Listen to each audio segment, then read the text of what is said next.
Hi, I was just calling because I just wanted to ask you just briefly about, I was kind of interested in like the whole thing between you and Steven Crowder. And I was kind of curious, like just the whole notion about like the right being like afraid to debate. I was kind of wondering because recently I'd seen a debate between, sorry, I'm kind of flustered, between Ben Shapiro and Anna Kasparian. And I was just curious, like, why, like, I guess I was wondering why they would debate people like her who are also like pretty informed and like on the left too. I mean, I think that was a format at well, that was the same way that you debated Charlie Kirk, right, Sam? It was at Politicon.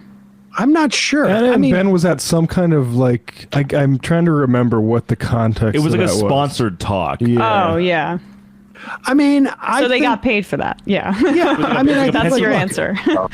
Yeah, they got paid for it, but I think that's part of it. I also think that like you can only I think to a certain extent, probably TYT has enough of a reach where the idea of Ben or Prager being afraid to debate a woman really begins to undercut their their brand proposition.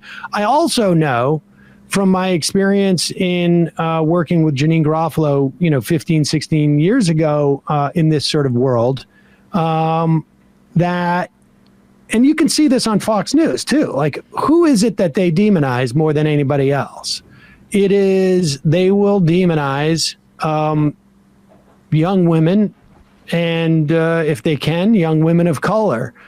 And I think that they also know that their audiences, if you put up a man and a woman, their audiences already the score before they open their mouths is man, 20 points. Takes down woman minus too. 5 points. I mean, they want to see her get brought down to size, basically.